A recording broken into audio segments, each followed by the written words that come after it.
Hello students, my name is Don Becker and I'm going to be your professor this semester for INST 3313, Survey of Instructional Technologies. A little information about me, the instructor, then a little bit about me, the person. My office, I share an office in the adjunct office room in the Instructional Technology Department. That's located in the SSCB building on the third floor, 203.14. My office hours are going to be found from Tuesday from 6 p.m. to 8 p.m. Now my office hours are only online, so even though it says that I have an office location, it's really an office that I share with all of the adjuncts in this department. I can be found online from 6 p.m. to 8 p.m. Now that doesn't mean that's the only time I will be available to meet with you. That's going to be something that we could rearrange on a one-on-one basis. But for the most part, for the entire semester, I have made myself available Tuesday evenings from 6 p.m. to 8 p.m. to talk to you to answer whatever questions that you may have. There is my email. It's beckerd@uhcl.edu. If there's some kind of emergency, then you can contact Ms. Daniels at 281-283-3554, and she will be able to get a hold of me, who then can get a hold of you, whatever need be. Just a reminder, this class is 100% online, so all of our meeting times, class times, everything that you're going to be doing, including all your group work, will be done via Blackboard. And that's going to be an essential part, and we'll get to that as we talk about in just a moment. So a little bit about myself. I formerly am an 8th grade science teacher. I was also an instructional technology coach for a number of years. Once I moved out of that role, I transitioned into working as an instructional technology coordinator at Galveston College, as well as being an adjunct professor there. After that, I owned my own instructional design business, as well as working as an adjunct professor here at UHCL.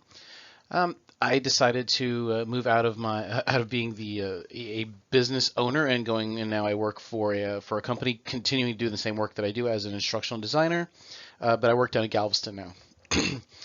And I also am a doctoral student, getting my doctorate in instructional design and technology at Sam Houston State University. So looking at some of the required course material. As you can see, there's one book that's listed for both sides, both the EC through 4 and 8 candidate and the secondary certification and non-education majors. And that's going to be Project Wild. That's going to be a book that we're going to be utilizing on a very, very regular basis. So both the Project Wild book and Project Learning Tree. Those are the books that I would strongly recommend. If you're having to narrow down what books you want to get, absolutely positively those two. If you are looking at secondary certification and non-education majors, these two books are also great helps because they'll have a lot of activities you can use in 8th grade and in high school. But for a large majority of this class, I'd probably say up to 90% of this class, Project Wild and Project Learning Tree will be able to satisfy you just fine. You probably wouldn't even need those supplemental books. Some of the software that we're going to be working on, Inspiration 9 is an absolute necessity. You are absolutely with 100% certainty going to have to purchase that software. You'll be using it every week on a consistent basis. So that there's just no two ways around it. You have to get that software.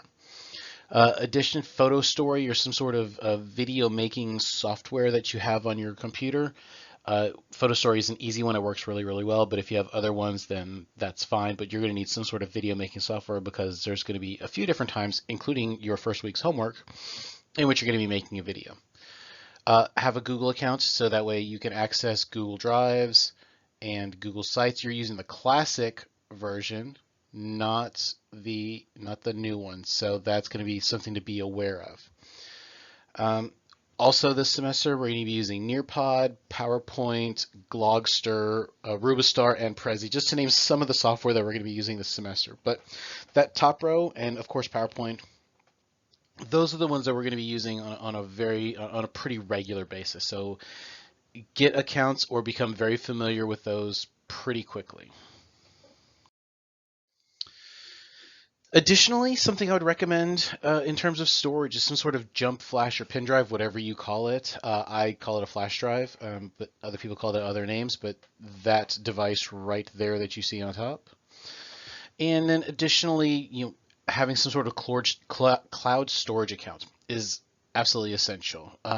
I personally use Microsoft OneDrive, but I also have a Google Drive account. So either whatever you use to have some sort of cloud storage, I strongly recommend. Because in this class we're going to be using a lot of Google tools, I definitely strongly suggest make sure that you have access to Google Drive. And of course, our class access. We use Blackboard as our learning management system. The class is driven completely through Blackboard. So that is where you are going to be accessing all of your course material, conversations, group work, et cetera, like that. This is going to be through Blackboard. Some of our course expectations. Now, one of the things these things that I'm going to go through in just a moment, I'm not going to read each slide verbatim because number one, it's a lot of words, and number two is it is copied word for word directly from the syllabus, which I do expect you to read because the syllabus tells you all the very important information that's going to be involved in this course, and it's going to answer many of the questions that you are even thinking of right now or going to ask me throughout the majority of the year. So the course objective. During this course, you're going to be getting a whole bunch of technology skills and understanding learning theory that's going to help you support on how to integrate technology in the classroom. Now, I'm a big advocate for utilizing technology in the classroom. I did it when I was a teacher. I was part of driving force at two different positions, both in K-12 and also in higher ed, about integrating technology in the classroom. But the important thing to remember is that technology should be used in the classroom when it enhances the teaching and learning process. It does not take the place of learning processes. It does not. It's used to enhance that learning. Integrated technologies are tools that assist the student in mastering some kind of lesson objective, or it helps provide evidence that the mastery has been accomplished. We are going to be living that mantra, that this entire slide, we're going to be living it the entire semester. We're going to be using technology to enhance your learning process, and we're going to be using technology that's going to show me that you have mastered whatever the concept is that we were talking about for this week. As I mentioned a couple slides earlier, we're going to be doing a lot of stuff with Project Wallet and Project Learning Tree. So definitely make sure that you get your textbooks there. Plagiarism. If I catch you cheating, your assignment will get a 0 and I will report you, and there's a better than average chance that you will get an F for this course and possibly even some sort of suspension or expulsion from the university. I take plagiarism very seriously. There's no joking around with it. If I catch you cheating, then you will be dealt with very harshly. So please be aware of that. And if you don't believe me, you are more than welcome to ask previous students that have had me in class whose grades have suffered and or have become 0s because I've caught them cheating. All of your documentation that we use, any papers that I'm going to have you write, any assignments, any posts and things like that we're going to do in class, I do expect you to follow APA guidelines. Now, if you don't know what APA guidelines are, you need to purchase in the APA manual, the most current edition. It tells you how to cite things, how to label things, how to identify things, and that is going to be an expectation that you follow throughout not only this course, but the remainder of your time at the university. And if you choose to pursue your education further, I guarantee you that you're going to live with APA guidelines. Late work. Late work is a weird thing because this class is online, but due dates are due dates. So late work is not going to be accepted without my approval. I will deduct points from your assignments if they are late. When you upload them, it's time-stamped. So it's not a matter of, oh, Mr. Becker, are you sure that you had this? I emailed this to you. No, we don't email it to me. We upload it through Blackboard because that gives me the timestamp on when I can do my grading. 10 points for the first day that it's late. 10 additional points for the second day it's late. After 2 days late, then it's a 0. No questions asked. It's in the syllabus. I've got it right here. So I hold my every class that I've ever taught from the first time I walked into my 8th grade classroom until the last semester that I taught, I hold my students to high expectations. And so then I expect you to meet my expectations. My expectations will not go down to your level. So uh, after 2 days, it's a 0. Sorry. Attendance. Now, attendance again is a little bit of a weird thing because it's an online class. So how can you tell that you've been in attendance or not? Well, the funny thing is in Blackboard, it tells me a timestamp of the last time, the date and time and how long you were logged into class. So if I see that you haven't logged into class but one time or 2 times in a week, then that's going to be an issue because you're not going to be getting up to date on everything that we're doing. Our class is probably going to require you to log in at least 2 times a week, especially for discussion boards, which we'll talk about in a minute. But there's just weekly assignments that you're going to have to do. And so attendance is going to be, regular attendance, especially when we start doing group work. Regular attendance is going to be pretty necessary for this class.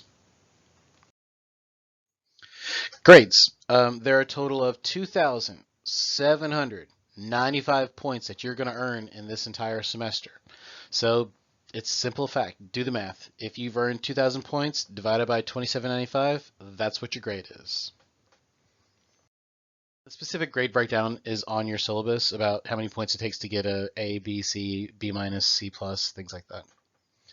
Basic university policy, same thing. These are things that are going to be in the syllabus, and so I'm going to go over them in a relatively quick fashion, but still going to touch on some points that I think are important.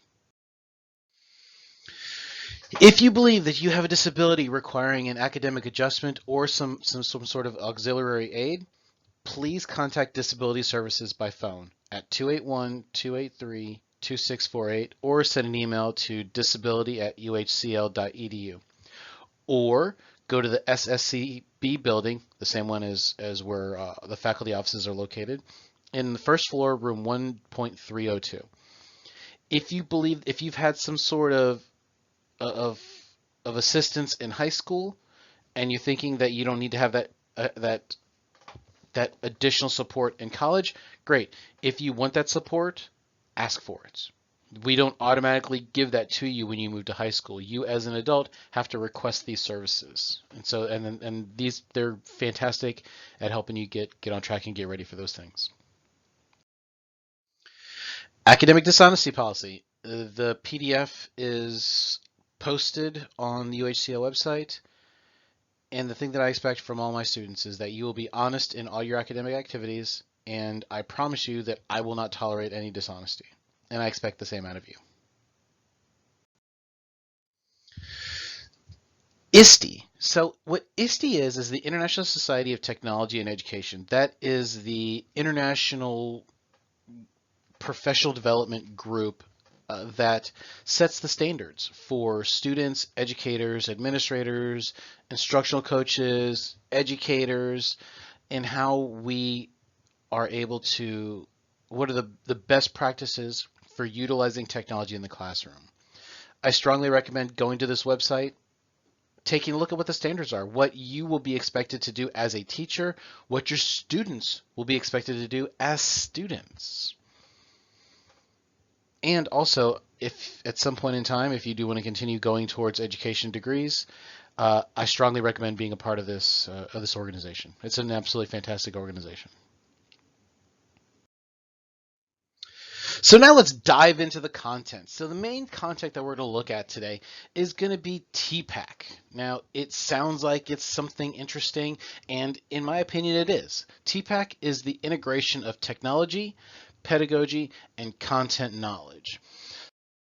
By Matthew Kaler back around 2002, if my memory serves me right. Came up with this idea on how we can integrate those 3 topics to create what he likes to call this sweet spot of learning. So that area right here, where all 3 interact with each other.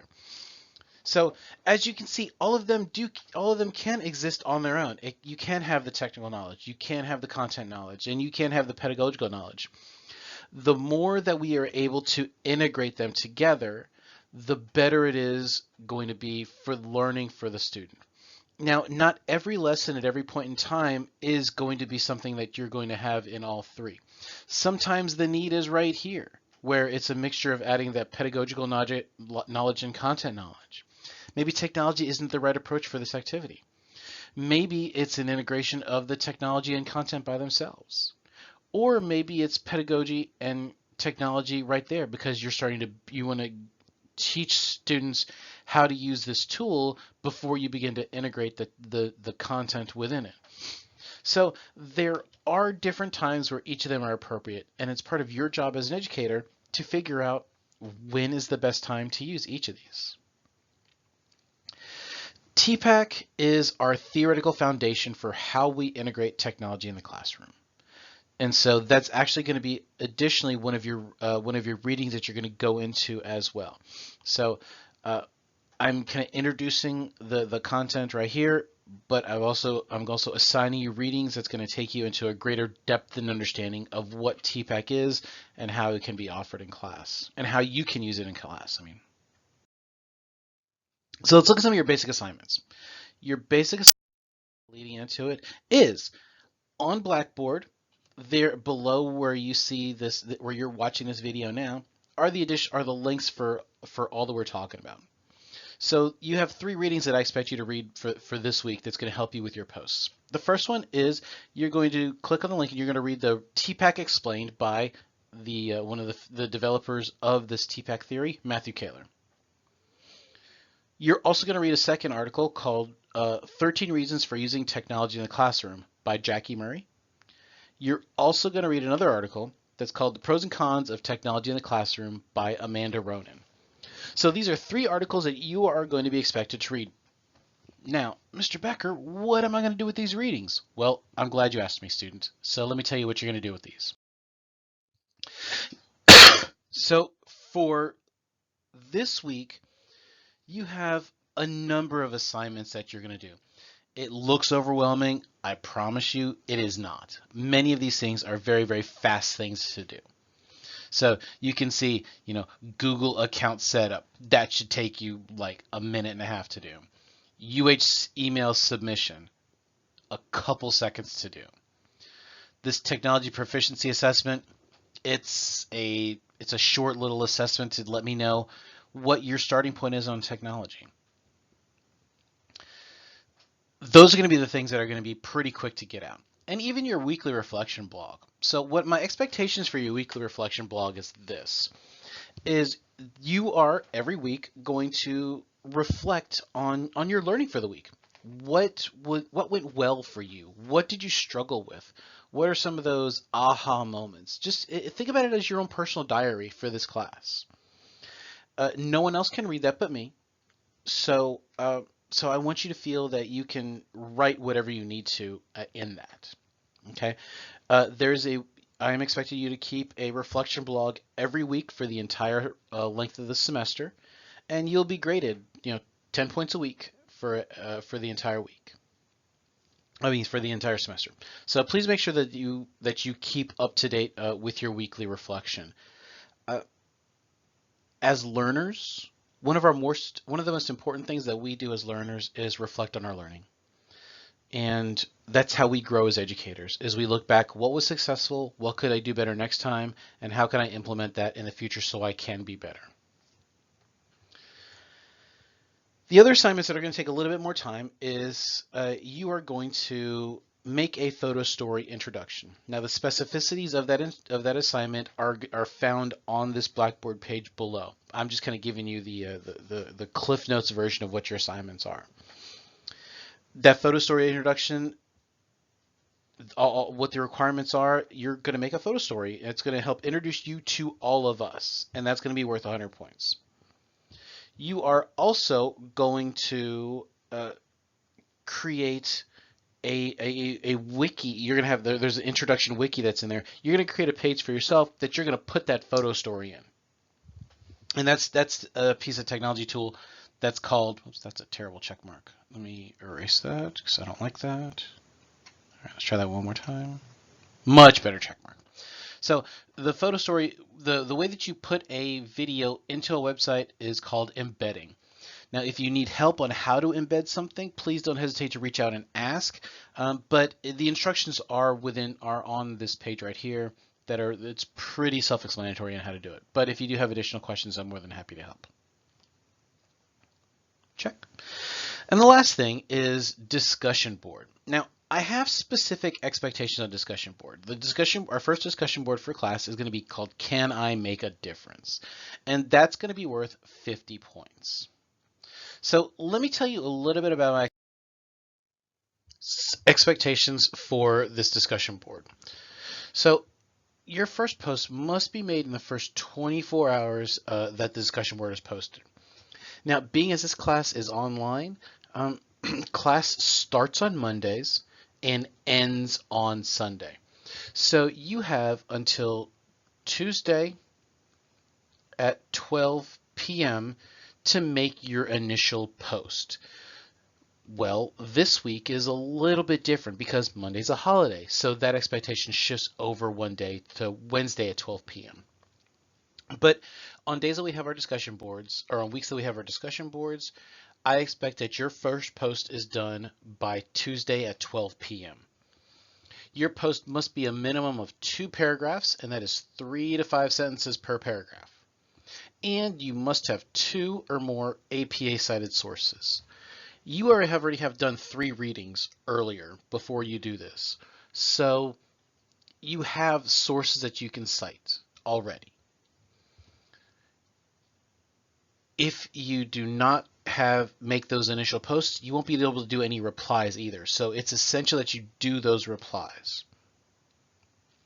I'm sorry, it's essential that you do those initial posts so that way you can get your replies, because those 50 points for a discussion board, that is included 20 points for your initial, and then 10 per response, up to 3 for your replies, because you are required to reply to at least 3 classmates. Your reply post must be done within 72 hours of the discussion board posting. So that means the discussion board, that first 24 hours ends at Tuesday at 12 p.m. So that's 24 of those 72 hours right now. So that means that all discussion board posts are going to be done by Thursday at 12 p.m. And your replies also must be 2 paragraphs, 3 to 5 sentences per paragraph, and 2 or more APA cited sources. You are going to be communicating in a professional and educated manner with other educated professionals. And so I am starting to build those expectations for you now. That way, when you continue to get your degree in education, and if you choose to pursue it even further, getting a master's or a doctorate, you will understand and be very well prepared to be able to communicate with other educated professionals in this field. If you have any questions about these discussion boards, don't hesitate to ask. I'm always happy to help. So, that's kind of a summary of what we're going to be looking at in class for this entire semester, some of the expectations that we have for class, and what the assignments are for this week. Go, start your readings, start going through everything that you need to, and if you have any questions, please don't hesitate to ask. I know that this first video is running into the 23rd minute. I promise none of them are going to be this long, but we had a lot of class stuff that we had to bring in for this one. So good luck in class. Good luck with everything you have going on. And I look forward to a wonderful semester with you. All right, have a wonderful day.